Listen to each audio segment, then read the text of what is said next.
మీరు చూస్తున్నారు S8 news. నమస్తే, వెల్కమ్ టు S8 న్యూస్. ముందుగా హెడ్లైన్స్.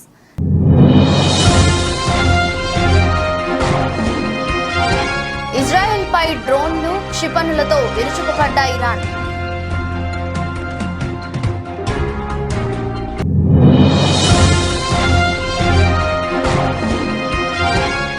భార్యను చంపి పరార్, అమెరికాలో భారతీయుడిపై 2 కోట్ల రివార్డు.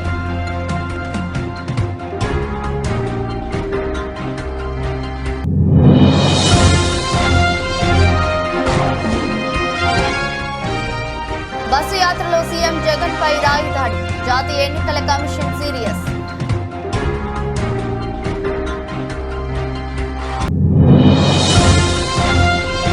రాజ్యాంగం ప్రమాదంలో పడకూడదంటే కొన్ని పార్టీల కుట్రలను ప్రజలు అర్థం చేసుకోవాలి.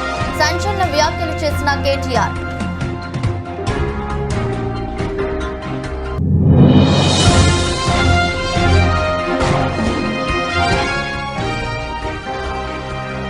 సీఎం జగన్ పై దాడి, రియాక్ట్ అయిన ప్రధాని మోదీ, చంద్రబాబు నాయుడు.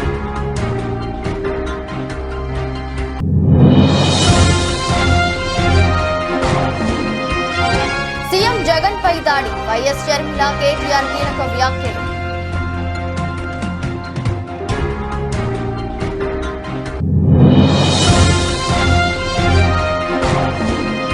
ధోని స్టైల్లో సంజు శాంసన్ స్టన్నింగ్ రన్అట్, నెట్టింట వైరల్ అవుతున్న వీడియో.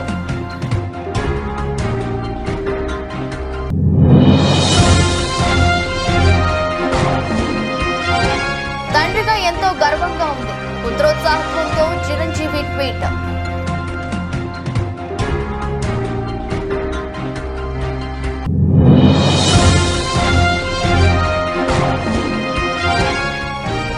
ఎటకేలకు దిగొచ్చిన బంగారం, తులంపై 760 తగ్గుదల.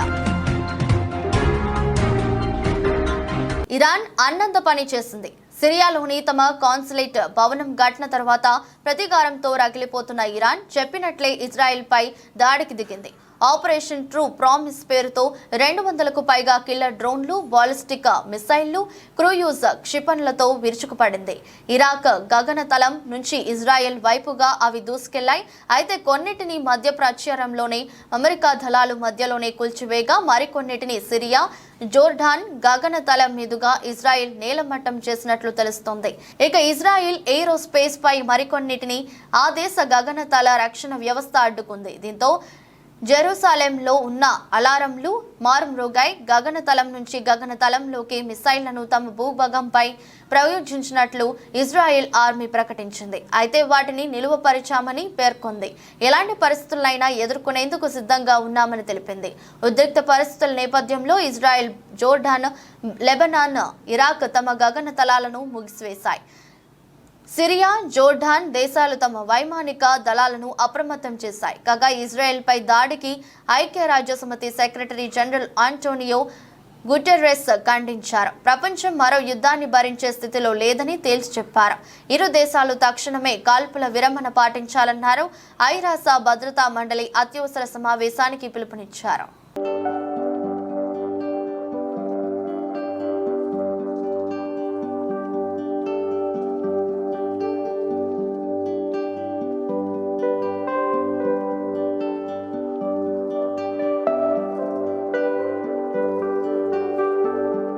తొమ్మిదేండ్ల క్రితం భార్యను దారుణంగా హత్య చేసి పరారైన బద్రేష్ కుమార్ చేతన్ భాయ్ పటేల్ అనే భారతీయుడిపై అమెరికా ప్రభుత్వ దర్యాప్తు సంస్థ ఫెడరల్ బ్యూరో ఆఫ్ ఇన్వెస్టిగేషన్ భారీ రివార్డు ప్రకటించింది. నిందితుడి ఆచూకీ తెలిపిన వారికి $2,050 ఇస్తామని ప్రకటించింది. బద్రేష్ కుమార్ ను FBI టాప్ 10 మోస్ట్ వాంటెడ్ జాబితాలో చేర్చింది. భద్రేష్ కుమార్ తన భార్య పాలక్ ను 2017 ఏప్రిల్లో హత్య చేశాడు. వీరిద్దరూ మేరీలాండ్లోని మనోవర్లోని ఓ మిఠాయిల దుకాణంలో పనిచేసేవారు. హత్య జరిగిన రోజు ఇద్దరు నైట్ షిఫ్ట్ లో ఉన్నారు. రాత్రి పొద్దుపోయాక దుకాణం వెనుక గదిలో తన భార్య పాలక్ ను భద్రేష్ కుమార్ కత్తితో పలుమార్లు పొడిచి హత్య చేయడం CCTVలో రికార్డ్ అయింది.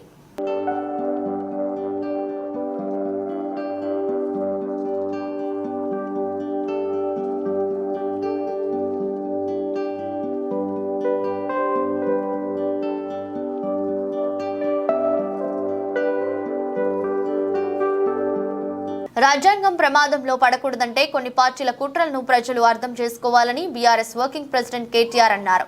ప్రజలంతా అంబేద్కర్ ఆలోచనలు, ఆశయాల కోసం కలిసి పనిచేయాలని పిలుపునిచ్చారు. ఆ మహానీయుని ఆశయాల దిశగా అందరం ముందుకు సాగుదామన్నారు. తెలంగాణ భవన్లో అంబేద్కర్ జయంతి వేడుకలను ఘనంగా నిర్వహించారు. ఈ సందర్భంగా రాజ్యాంగ నిర్మాతకు కేసీఆర్ ఘనంగా నివాళులర్పించారు. అనంతరం మాట్లాడుతూ అంబేద్కర్ బోధించు, సమీకరించు, పోరాడు అనే స్ఫూర్తితోనే లక్షలాది మందిని సమీకరిస్తూ 14 ఏళ్ల పాటు తెలంగాణ పోరాటాన్ని కేసీఆర్ నాయకత్వంలో కొనసాగించామని, ప్రజా పోరాటంతోనే రాష్ట్రాన్ని సాధించుకున్నామన్నారు. సాధించుకున్న తెలంగాణలో ప్రజల ఆశీర్వాదంతో అంబేద్కర్ ఆశయాల ఆలోచనల మేరకు 10 ఏళ్లు తమ ప్రభుత్వం పనిచేసిందని చెప్పారు. విద్యతోనే వికాసం వస్తుందని, వికాసంతోనే ప్రగతి వస్తుందని, ప్రగతితోనే సమానత్వం వస్తుందన్న అంబేద్కర్ ఆలోచనతో 1022 గురుకులాలు ఏర్పాటు చేసుకున్నామని తెలిపారు. వాటి నుంచి బయటకు వచ్చిన లక్షల మంది భవిష్యత్ తెలంగాణ పౌరులు నేడు అనేక ఉన్నత విద్యా సంస్థల్లో చదువుతున్నారని వెల్లడించారు. వీరంతా జీవితంలో పైకి వచ్చినప్పుడు సమాజంలో అసమానతలు తొలగిపోతాయన్నారు. గురుకులాల్లో చదువుకున్న పిల్లలు అంబేద్కర్ ఆశయాలను నెరవేరుస్తున్నారని చెప్పారు. తెలంగాణలో కేసీఆర్ గారి నాయకత్వంలో ఈ 1022 గురుకుల అద్భుతమైన భవిష్యత్తు సంబంధించి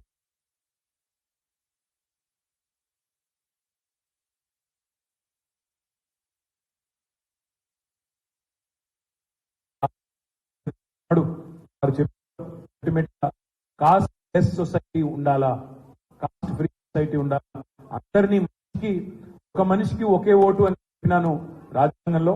కానీ ఒక మనిషికి ఒకే విలువ సమాన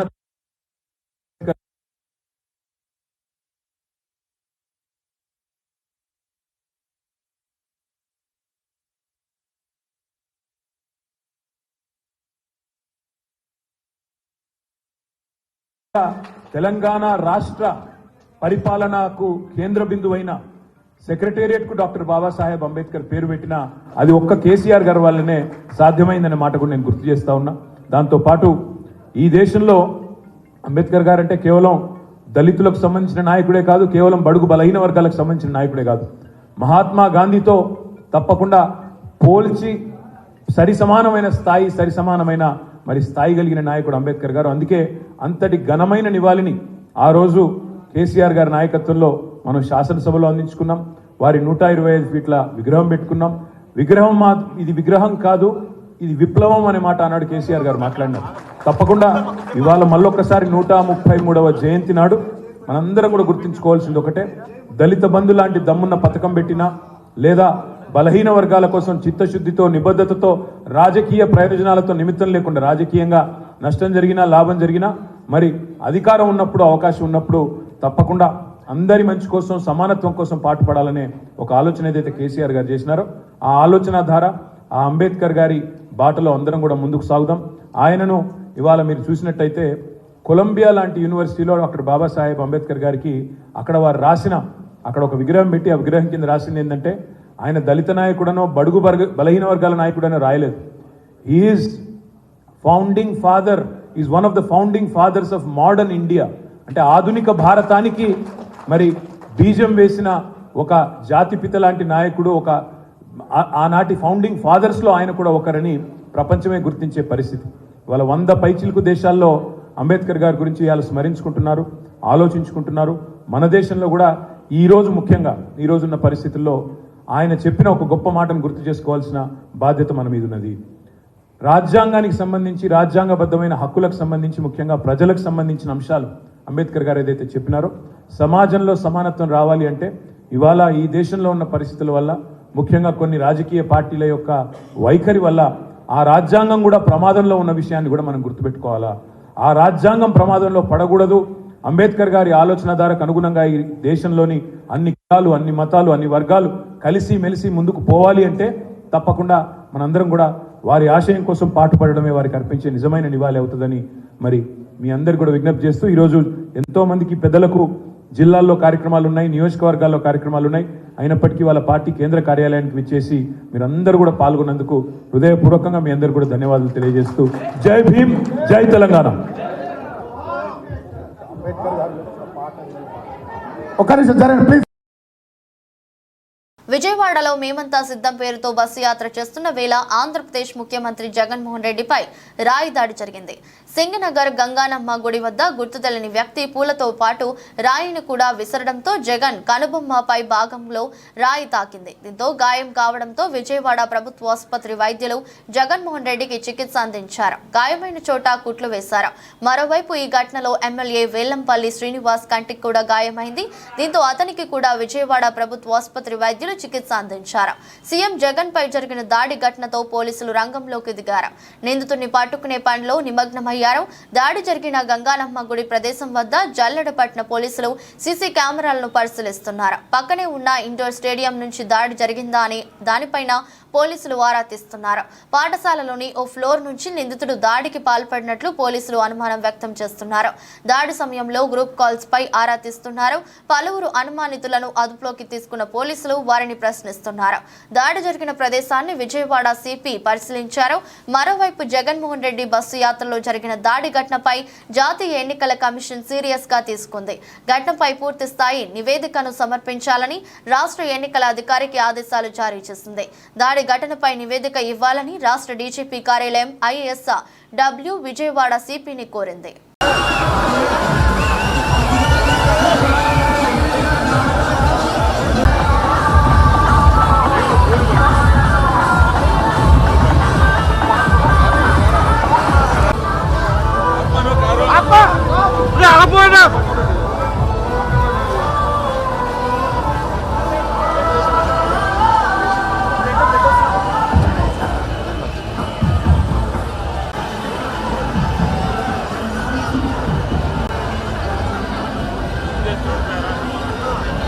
దాసు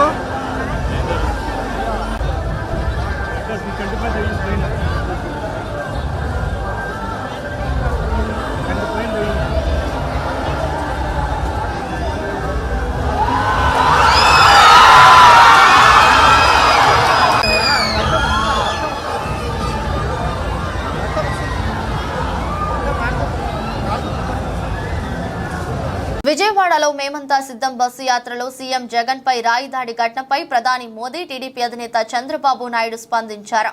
సీఎం జగన్ పై దాడిని ప్రధాని మోదీ, చంద్రబాబు తీవ్రంగా ఖండించారు. ముఖ్యమంత్రి జగన్ త్వరగా కోలుకోవాలని ప్రధాని మోదీ కోరుకున్నారు. సీఎం జగన్ పై దాడిని తీవ్రంగా ఖండించిన చంద్రబాబు నాయుడు ఈ ఘటనపై ఈసీ నిష్పాక్షికమైన విచారణ జరిపించి బాధ్యులను కఠినంగా శిక్షించాలని కోరారు. అంతేకాదు నిర్లక్ష్యంగా ఉన్న అధికారులను శిక్షించాలని డిమాండ్ చేశారు. సీఎం జగన్ పై రాయి దాడిని తమిళనాడు ముఖ్యమంత్రి స్టాలిన్ ఖండించారు. రాజకీయ విభేదాలు ఎప్పుడూ హింసాత్మకంగా మారకూడదని ఆయన అన్నారు. మన ప్రజాస్వామ్యంలో సభ్యత్వ గౌరవాన్ని పరస్పరం కాపాడుకుందామని పిలుపునిచ్చారు. స్టాలిన్ ముఖ్యమంత్రి జగన్ త్వరగా కోలుకోవాలని సీఎం స్టాలిన్ ఆకాంక్షించారు. ఈ మేరకు ట్వీట్ చేశారు.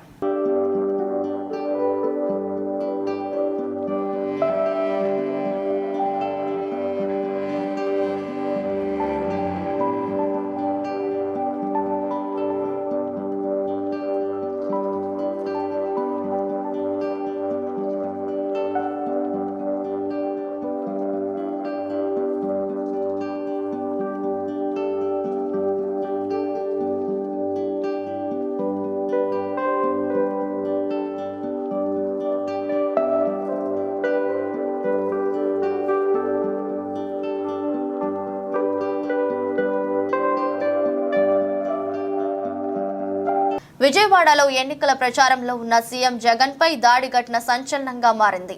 ఈ ఘటనపై సీఎం జగన్ సోదరి ఏపీ కాంగ్రెస్ అధ్యక్షురాలు వైఎస్ షర్మిలారెడ్డి స్పందించారు. జగన్ పై దాడిని ఆమె ఖండించారు. జగన్ పై దాడి దురదృష్టకరమన్నారు. ప్రజాస్వామ్యంలో హింసకు తావు లేదన్నారు. ఈ రోజు ఎన్నికల ప్రచారంలో భాగంగా సీఎం జగన్ పై దాడి జరిగి ఎడమ కంటి పైన గాయం కావటం బాధాకరం, దురదృష్టకరం. ఇది ప్రమాదవశాత్తు అయిందని అనుకుంటున్నాం. అలా కాకుండా ఇది ఎవరైనా కావాలని చేసి ఉంటే ప్రతి ఒక్కరూ ఖచ్చితంగా ఖండించాల్సిందే. ప్రజాస్వామ్యంలో హింసకు తావులేదు. హింసను ప్రతి ప్రజాస్వామికవాది ఖండించాల్సిందే. జగన్ త్వరగా కోలుకోవాలని దేవుణ్ణి ప్రార్థిస్తున్నారు.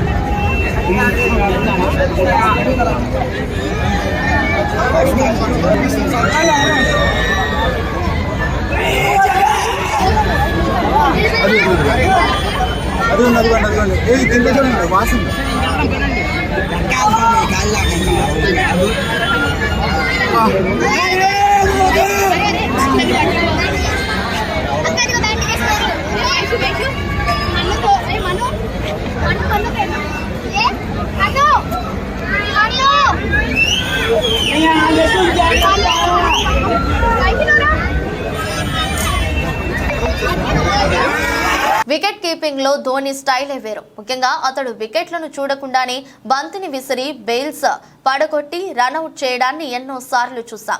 అయితే ఎంతో మంది ధోనిలా ప్రయత్నం చేసినప్పటికీ కూడా ఇందులో కొందరు మాత్రమే విజయం సాధించారు. తాజాగా రాజస్థాన్ రాయల్స్ కెప్టెన్ సంజు శాంసన్ కూడా ధోనిలాగే ప్రత్యర్థి బ్యాటర్ ను రన్అట్ చేశాడు. ఇందుకు సంబంధించిన వీడియో ప్రస్తుతం సోషల్ మీడియాలో వైరల్ గా మారింది. రాజస్థాన్ రాయల్స్ జట్టు పంజాబ్ కింగ్స్ తో తలపడింది.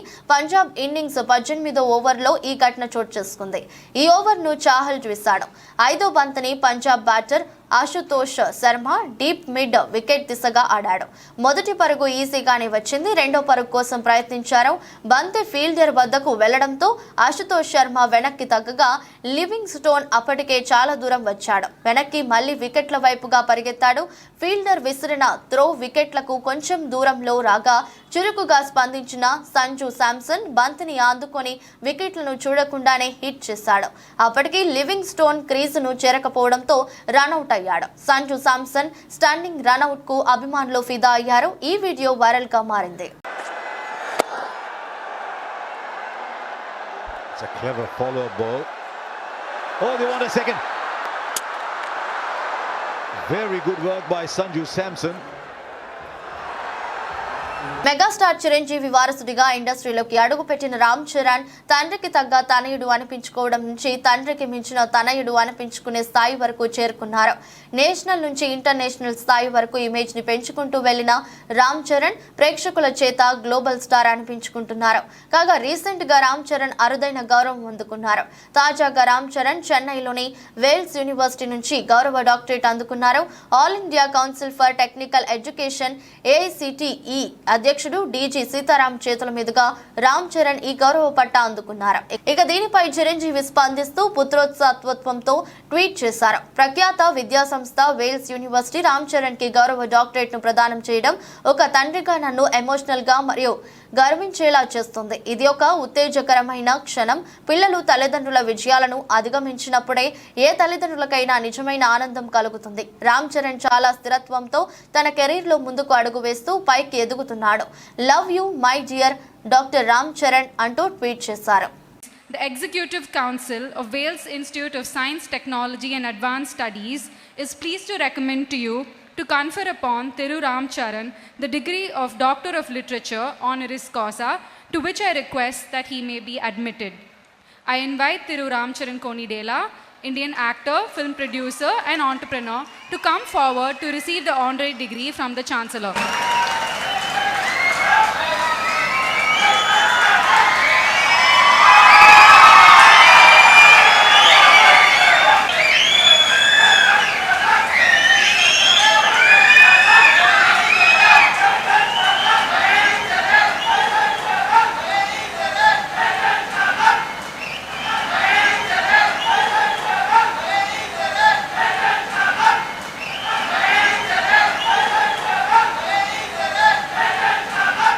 బంగారం ధరలు ఎట్టకేలకు శాంతించాయి. రికార్డుల మీద రికార్డులు బద్దలు కొడుతున్న పుత్తడి ధర శనివారం దిగొచ్చింది. అంతర్జాతీయ మార్కెట్లో డిమాండ్ పడిపోవడం, అమెరికా ద్రవ్యోల్బణం భారీగా పెరగడంతో జూన్ సమీక్షలోనే ఫెడరల్ రిజర్వ్ వడ్డీ రేట్లను తగ్గించే అవకాశాలు ఉండటంతో రికార్డు స్థాయికి చేరుకున్న ధరలు తగ్గుముఖం పట్టాయి. అధిక ధరల కారణంగా దేశీయంగా కొనుగోలు పూర్తిగా నిలిచిపోవడం కూడా ధరలు తగ్గడానికి ప్రధాన కారణమని బులియన్ వర్తకులు వెల్లడిస్తున్నాయి. దీంతో హైదరాబాద్ బులియన్ మార్కెట్లో 22 క్యారెట్ తులం బంగారం ధర 700 దిగొచ్చి 67,200 నుంచి 66,500కి తగ్గింది. అలాగే 24 క్యారెట్ తులం బంగారం ధర 760 తగ్గి 73,000 దిగువకు పడిపోయింది. చివరకు బులియన్ మార్కెట్ ముగిసే సమయానికి తులం పుత్తడి ధర 72,550కి తగ్గింది. పసిడితో పాటు వెండి ధరలు భారీగా తగ్గాయి. పారిశ్రామిక వర్గాలు, నాణేల తయారీదారుల నుంచి డిమాండ్ పడిపోవడంతో కిలో వెండి 1000 తగ్గి 90,000 మార్కు నుంచి 89,000 మార్కుకు దిగొచ్చింది.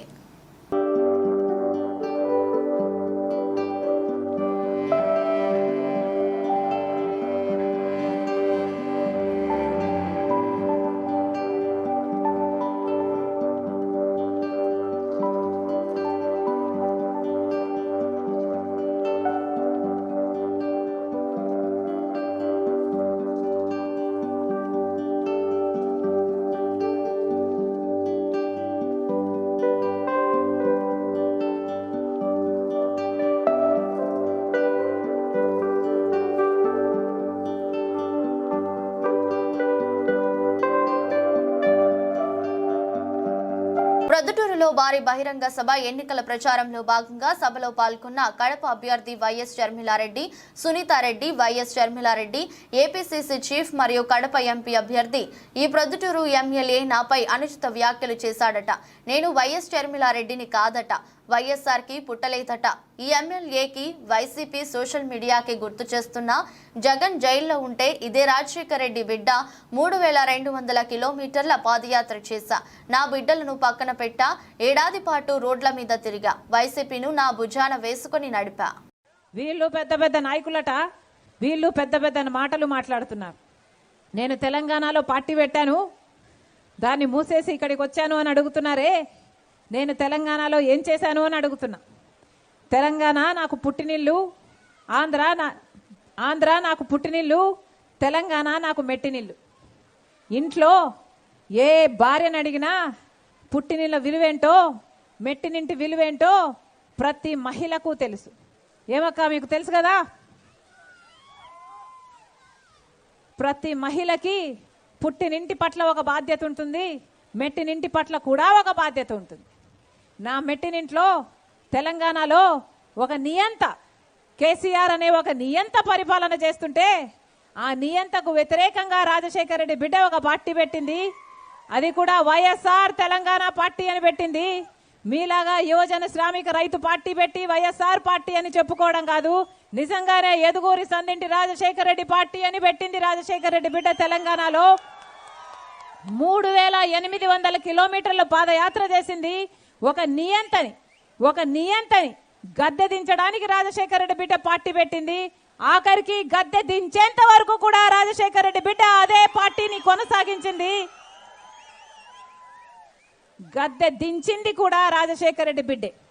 ఎందుకంటే ఆ రోజు అవసరం పార్టీ పెట్టి కూడా నేను పోటీ చేయకపోతేనే ఒక నియంత అధికారంలోంచి దిగిపోతాడు అని తెలిసి నా స్వార్థాన్ని పక్కన పెట్టి, నేను కష్టపడి చేసిన పాదయాత్రాన్ని, నా త్యాగాన్ని కూడా పక్కన పెట్టి వైఎస్ఆర్ తెలంగాణ పార్టీ ఈ ఎన్నికల్లో పోటీ చెయ్యబోదు అని ప్రకటించింది. అంటే ఎందుకు చేసిందంటే, మేము కాంగ్రెస్ పార్టీకి వ్యతిరేకంగా, టీఆర్ఎస్ పార్టీకి వ్యతిరేకంగా పోటీ చేస్తే మేము కనీసం 5, 10, 15 వేలు ఓట్లు చీల్చినా కూడా అవి కాంగ్రెస్ పార్టీ ఓట్లు చీల్స్తారు.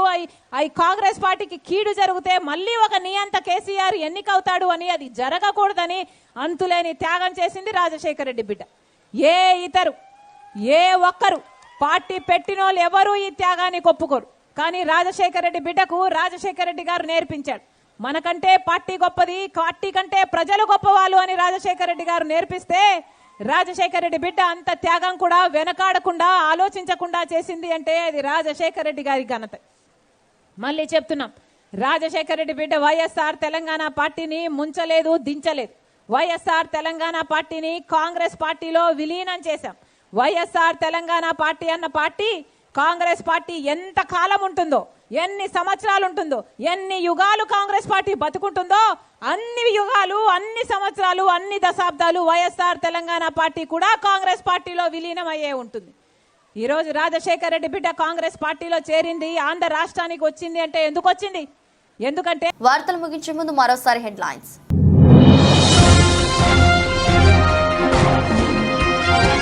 ఇజ్రాయెల్ పై డ్రోన్లు, క్షిపణులతో విరుచుకుపడ్డ ఇరాన్.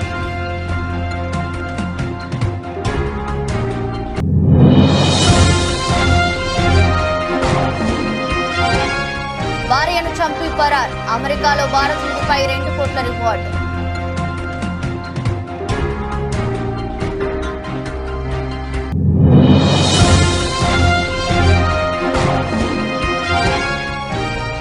బస్సు యాత్రలో సీఎం జగన్ పై రాయి దాడి. జాతీయ ఎన్నికల కమిషన్ సీరియస్.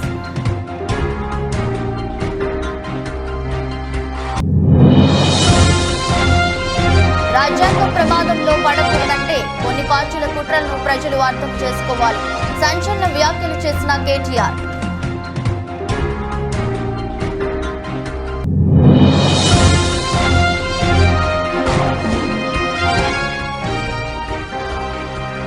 సీఎం జగన్ పై దాడి. రియాక్ట్ అయిన ప్రధాని మోదీ, చంద్రబాబు నాయుడు.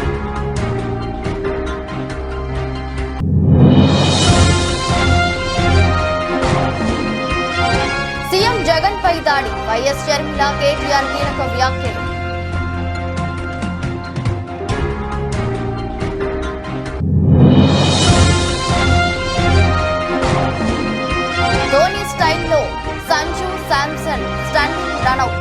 నెట్టింట వైరల్ అవుతున్న వీడియో.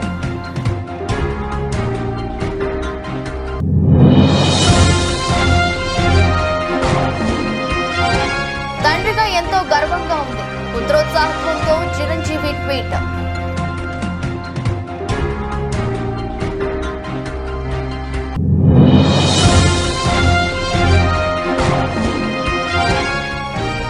ఎటకేలకు దిగొచ్చిన బంగారం, తులంపై 760 తగ్గుదల. ఇది రోజు బులెటిన్. మరో బులెటిన్ మళ్ళీ కలుద్దాం. అంతవరకు సెలవు. నమస్కారం.